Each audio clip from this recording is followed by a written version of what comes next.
오늘 함께 읽을 하나님의 말씀, 구약의 말씀 열왕기상 제21장 17에서 19절 그리고 27에서 29절까지의 말씀입니다.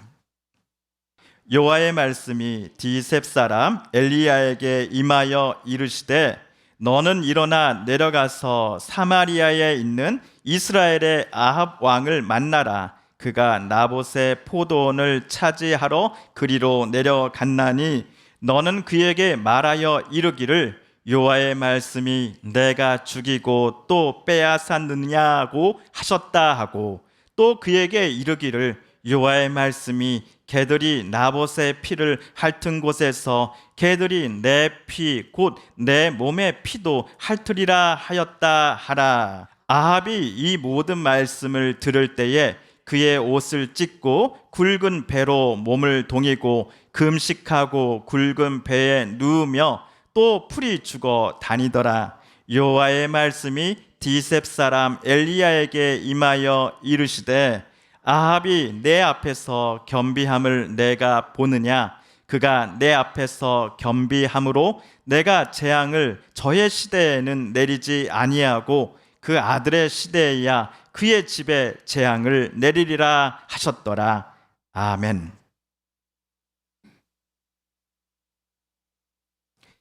지난주 8월 8일 화요일이 입추였습니다.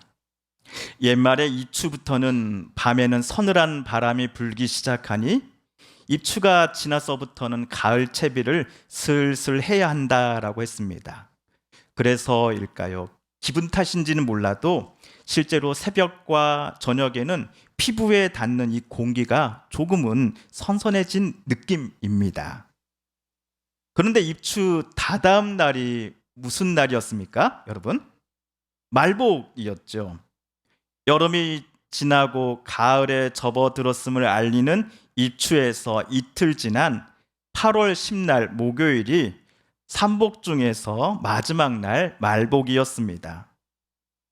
저는 어제 토요일 오전에 선선하겠지, 이제 입추도 됐으니 하는 마음으로 교회 마당에 나가서 예초기 시동을 켜봤습니다. 그런데 작업을 한 지 30분도 못 되어서 예초기 시동을 끄고 말았습니다. 그리고 생수 2-3병을 가져다가 뚜껑을 단번에 따서는 꿀꿀꿀꿀 들이킬 수밖에 없었습니다. 입추가 지났어도 여전히 태양빛은 강렬하고 뜨거웠기 때문이었죠. 말복 날씨를 우습게 여긴 대가를 저는 어제 톡톡히 치렀습니다. 그리고 다시 한번 우리 성도님들께서 얼마나 논과 밭 그리고 바다에서 애써서 수고하시며 농작물을 또 수확하시는지를 느끼는 순간이었습니다. 혹시 온라인으로 우리 서북교회 예배에 함께 참여하시는 도시의 성도님들이 계신다면은 농작물을 사 드실 때 얼마나 많은 분들이 땀과 눈물 그리고 수고 속에서 이 농작물들이 나오는 것인지를 알아주셨으면 좋겠습니다. 그리고 많이 좀 사주세요. 한편 저는 달력을 보면서 같은 주에 입추와 말복이 함께 붙어 있는 것을 보고 참으로 신기하다라는 생각이 들었습니다. 초봄에 우리가 삼한사온 하면서 꽃샘추위라고 말하지 않습니까? 마찬가지로 요맘때에는 선선한 가을이 우리에게 찾아오는 것을 이 여름의 기운이 시샘을 해서 달력에서처럼 입추 바로 옆에 말복이 딱 달라붙어 있는 것은 아닌가 하는 생각을 저 나름 해석해 보았습니다만 아마 개똥 철학일 것입니다. 그런데 오늘 성경의 이야기 속에서도 극과 극의 감정과 태도를 동시에 갖고 있었던 어느 인물이 등장합니다. 그는 바로 북이스라엘의 왕들 중 한 명이었던 아합 왕이라는 사람이었습니다. 그리고 아합 왕 시대에 활동했던 선지자가 있었으니 저와 여러분이 잘 알고 있는 엘리야입니다. 그는 갈멜산에서 바알 선지자들과 대결을 벌였었고 나중에는 불마차를 타고서 하늘로 올라간 인물이지요. 선지자 예레미야는 하나님의 명령에 따라 아합 왕을 찾아갔습니다. 여기서 잠시 우리 그가 했던 말 20절, 21절을 새번역 성경으로 함께 읽어보겠습니다. 시작. 아합은 엘리야를 보자 이렇게 말하였다. 내 원수야, 내가 또 나를 찾아왔느냐? 그러자 엘리야가 대답하였다. 그렇습니다. 이렇게 또 찾아왔습니다. 임금님께서는 목숨을 팔아 가면서까지 주님께서 보시기에 악한 일만 하십니다. 내가 너에게 재앙을 내려 너를 쓸어 버리되 너 아합 가문에 속한 남자는 종이든지 자유인이든지 씨도 남기지 않고 이스라엘 가운데서 없애버리겠다. 왕과 선지자 사이에 서로 주고받는 대화가 심상치 않습니다. 서로의 말 속에 숨겨진 뼈로서 상대방을 치고 있기 때문입니다. 왕은 선지자에게 복싱으로 치면 잽을 날린 것이다 라고 한다면 선지자 예레미야는 보자마자 왕에게 어퍼컷을 날리고 있습니다. 이런 무시무시한 경고장을 들었을 때에 아합 왕은 크게 두 가지 마음을 가졌을 것입니다. 첫째, 왕권을 총동원해 엘리야를 없애버려야겠다라는 마음을 가졌을 것입니다. 그리고 둘째는 엘리야의 말을 들었을 때에 왕의 마음속에 점점 커져만 가는 두려움과 무서움이 아니었을까 싶습니다. 엘리야가 왕궁을 직접 찾아오기 전 아합 왕의 마음은 4절과 같았습니다. 아합은 이스라엘 사람 나봇이 그 포도원을 조상의 유산이라는 이유로 양도하기를 거절하였으므로 마음이 상하였다. 화를 내며 궁으로 돌아와서 침대에 누워 얼굴을 돌리고 음식도 먹지 않았다. 그런데 아합 왕이 선지자 엘리야를 만나고서는 방금 읽은 4절과는 180도 달라진 태도와 감정을 밖으로 표출을 하는데요. 이것이 27절에 그려져 있습니다. 27절을 우리 함께 읽어볼까요? 시작. 아합은 이 말을 듣고는 자기 옷을 찢고 맨몸에 굵은 베옷을 걸치고 금식하였으며 누울 때에도 굵은 베옷을 입은 채로 눕고 또 일어나서 거닐 때에도 슬픈 표정으로 힘없이 걸었다. 그런데 왕이 도대체 어떤 잘못을 범했기에 왕의 태도를 180도 달라지게 할 만큼의 이토록 무서운 경고장을 왕에게 엘리야는 가져와 들려준 것일까요? 여러분은 잘 알고 계실 겁니다. 나봇이라고 하는 사람이 소유한 포도원을 아합 왕과 그의 아내가 불의한 방법을 사용하여 강제로 빼앗아 자기 것으로 삼았기 때문이었습니다. 북이스라엘 왕들 중에서 아합은 가장 악한 왕 중의 왕이다라고 성경은 자주 그를 소개합니다. 하지만 이번 일에도 그가 처음부터 극악무도했던 것은 아니었습니다. 왕궁 근처의 포도원이 나봇의 소유라는 것을 알고서는 아봇은 나봇에게 처음에는 나름 정당한 거래를 제안했기 때문이었습니다. 만약 나봇, 당신이 나에게 당신 포도원을 넘긴다면 나는 당신에게 더 좋은 포도원 땅을 주겠소. 아니면 땅 시세에 맞게 돈으로 계산하여 당신에게 값을 치르겠소. 라고 말하며 왕은 나봇에게 땅을 팔 것을 제안을 합니다. 하지만 나봇은 땅을 매매해서는 안 된다라고 하는 모세율법에 근거하여 땅을 매매하자는 왕의 제안을 정중히 거절을 합니다. 레위기 25장 23절에 따르면 땅은 이스라엘 사람들의 소유가 아니라 바로 하나님의 소유이다라는 정신의 근거에서입니다. 왜냐하면 하나님께서 이스라엘에게 땅을 주셨기 때문이지요. 나봇은 왕의 제안을 수용하는 것은 이와 같은 하나님의 명령에 반하는 것이기 때문에 포도원을 팔자 하는 왕의 거래에 응하지 않았던 것입니다. 그러자 아합 왕은 나라의 중대사를 책임져야 할 책임을 모두 내던져 버리고 마치 어린아이처럼 토라져서는 침대에 가서 그냥 엎드려 누워버립니다. 식음을 전폐하기 시작합니다. 마트에서 어린아이가 자기가 마음에 드는 장난감을 부모가 사주지 않는다라고 하여 바닥에 털썩 주저앉아 양발을 이리저리 흔들고 응석을 피우는 것 같은 모습을 지금 아합 왕이 보이고 있습니다. 그러자 그의 아내 이세벨이 꾀를 냅니다. 제가 나봇의 포도원을 남편 당신에게 반드시 가져다 드리겠습니다. 그러니 왕은 그만 일어나시어 우선 식사부터 맛있게 드십시오. 나머지 일은 아내인 제가 다 알아서 하겠습니다 라고 말을 합니다. 그리고 이세벨은 자기 남편의 서명이 담긴 편지를 나봇이 사는 동네의 장로와 귀족들에게 보냅니다. 이 편지에는 다음과 같은 명령이, 왕의 명령이 쓰여져 있었습니다. 나봇이 사는 동네의 장로와 귀족들은 들으라. 첫째, 금식을 선포하고 나봇을 백성 중에서 상석에 앉혀라. 둘째, 건달 2사람을 데려오라. 셋째, 그들로 하여금 나봇이 하나님과 임금을 저주하였다라는 증언을 사람들이 다 보는 자리에서 말하도록 미리 준비해 두라. 마지막 넷째, 나봇을 상석에서 끌어내려서는 거기에 모인 사람들로 하여금 돌로 쳐서 나봇을 죽이게 하라. 왕이 직접 쓰지도 않은 이 가짜 왕의 편지를 받은 나봇 동네의 귀족과 장로들은 그 편지에 쓰여진 그대로 행하고 말았습니다.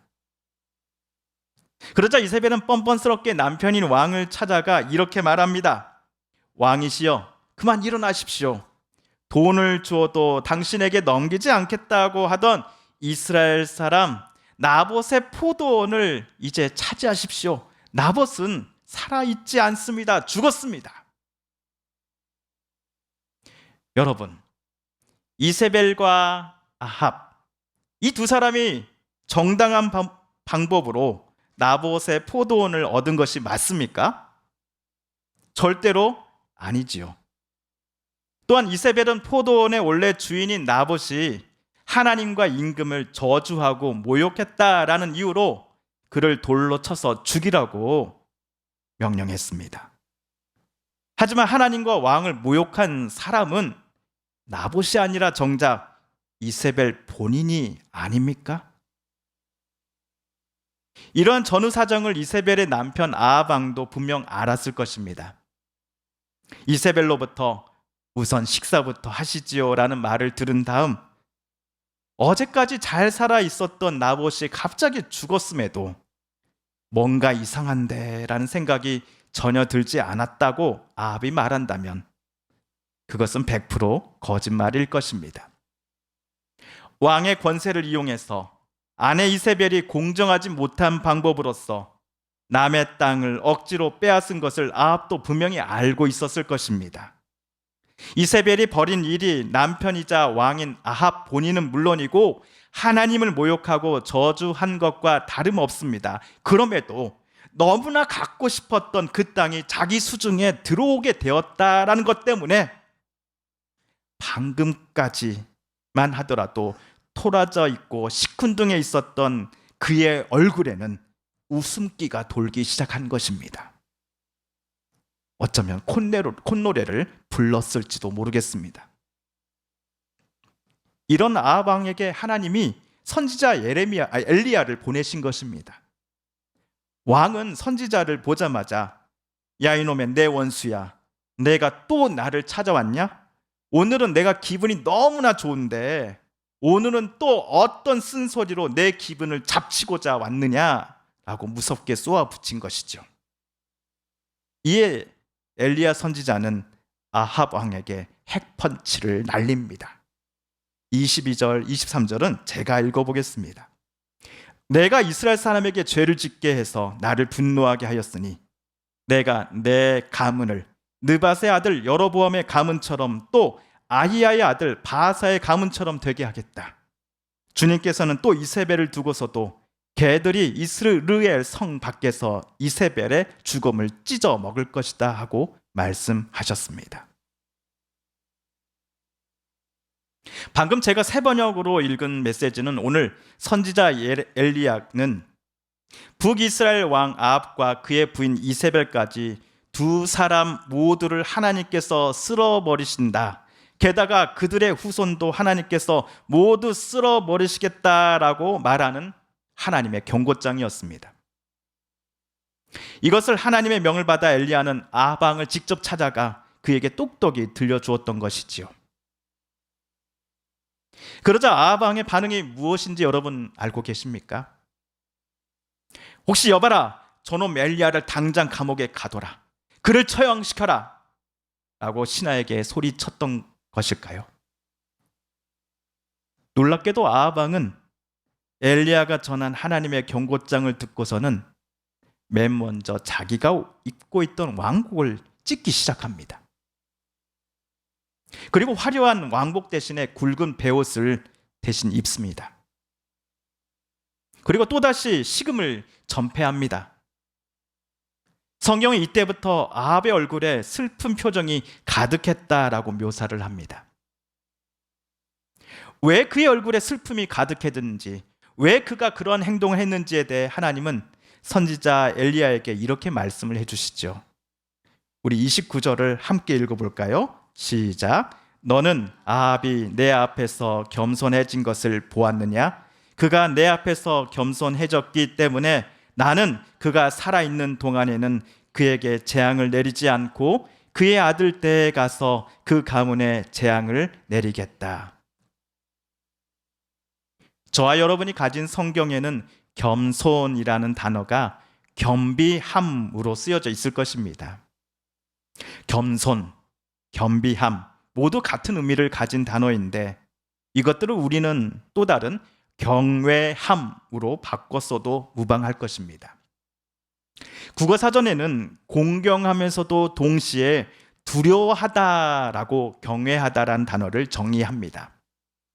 그러므로 방금 29절에서 아합 왕이 보여준 모습을 하나님께서 아합 그가 내 앞에서 겸비해졌다, 그가 나를 공경하되 동시에 두려워하기 시작하였다라고 설명해 주시는 것을 읽으며 우리는 아합 왕의 태도가 앞과는 180도 달라졌다는 사실을 깨달을 수 있습니다. 본인과 아내가 나봇과 하나님 앞에서 얼마나 큰 죄를 저질렀는지를 아합이 하나님과 사람들 앞에서 공공연하게 인정하며 죄를 뉘우치고 있다는 사실을 하나님이 엘리야에게 말씀해 주셨던 것입니다. 그런데 달라진 것은 아합 왕의 태도만은 아니었습니다. 마음을 다르게 먹은 아합을 대하시는 하나님의 마음도 달라졌기 때문입니다. 물론 자기 욕심과 욕망을 채우기 위해 부부가 나봇을 죽인 그 일마저도 하나님께서 아무 일도 아니라는 듯이 아합을 용서하셨다라고 우리는 해석해서는 안 될 것입니다. 다만 적어도 이 순간에는 자신이 죄인이다라는 사실을 하나님과 사람들 앞에 인정하며 가장 높은 자리에서 낮은 자리로 내려간 아합 왕의 이 진심을 하나님께서 보셨다라는 사실, 그래야 첫 번째 경고장과는 다른 수정본을 아합에게 내리시겠다라고 하나님께서 말씀하신 것만은 분명합니다. 우리는 종종 나는 하나님을 사랑합니다, 하나님을 경외합니다 라고 말하곤 합니다. 하지만 하나님을 경외하는 게 구체적으로 무엇인데? 라고 누군가가 묻는다면 대답하기가 많이 곤란했던 게 사실이었지요. 바울은 로마에 보내는 편지에서 이렇게 썼습니다. 내 속사람으로는 하나님의 법을 즐거워하되 내 지체 속에서 한 다른 법이 내 마음의 법과 싸워 내 지체 속에 있는 죄의 법으로 나를 사로잡는 것을 보는도다. 오라 나는 곤고한 사람이로다. 이 사망의 몸에서 누가 나를 건져내랴. 바울뿐만 아니라 저와 여러분 안에서도 상반된 극과 극의 두 마음이 서로 싸우고 있습니다. 마치 달력의 같은 주에 가을의 시작을 알리는 입추와 1년 중 가장 덥다는 삼복 중에 말복이 서로 붙어 있는 것처럼 말이지요. 물론 우리는 아합 왕과 이세벨이 나봇을 죽였던 극악무도한 일과는 전혀 관계가 없습니다. 하지만 남의 것을 억지로 빼앗고자 정당하지 못한 방법을 사용할지를 놓고서 고민했던 적이 없지 않았습니다. 누군가가 다른 이에게 불의한 일을 행할 때에 그것은 옳지 않습니다, 부당합니다 라고 용감하게 말하기보다는 모른 척 할 때도 분명 있었습니다. 나의 들보는 아니면 우리 편의 악함은 여러 가지 핑계로 정당화시키고 예쁘게 포장하는 반면 내 편이 아닌 사람의 조그만 실수는 크게 부풀려 남들 앞에서 그를 비난하고 망신시키고자 했던 적도 많았습니다. 그 중에서 어떤 일은 여전히 내가 옳다라고 생각하며 당사자에게 용서를 구하지 않고 여태까지 내 마음의 창고에 꽁꽁 숨겨놓고 있는 것도 분명 있을 것입니다. 하지만 저와 여러분은 오늘 말씀 속에서 자신의 잘못을 숨기지 않고 내가 죄인이다라는 사실을 부끄럽지만 하나님은 물론이요 다른 이들 앞에 고백했던 오늘 아합 왕을 가리켜 하나님께서 그가 내 앞에 겸비하고 있다, 아합이 나를 경외하고 있다라고 말씀하신 장면을 잊지 말아야겠습니다. 우리가 정말 하나님을 사랑하는 사람이라고 한다면, 그리스도의 제자가 되기를 원하고 성령의 사람이 되고자 한다면 저와 여러분은 하나님을 진심으로 경외하는 사람이 되어야 할 것입니다. 그리고 그 출발점은 우리 속에 감추고 있었던 연약함, 부끄러움을 하나님 앞에 나아가 내가 죄를 저질렀습니다. 내가 누군가의 마음을 아프게 했습니다. 내가 누군가의 마음에 대못을 박았습니다라고 고백하는 것으로부터 시작하지 않겠습니까? 만약 하나님께서 저와 여러분에게 그러한 용기를, 마음을 주셨다 한다면 내가 아프게 했던 이들을 찾아가 진심의 용서를 구하는 저와 여러분 되시지 않으시겠습니까? 함께 기도하겠습니다.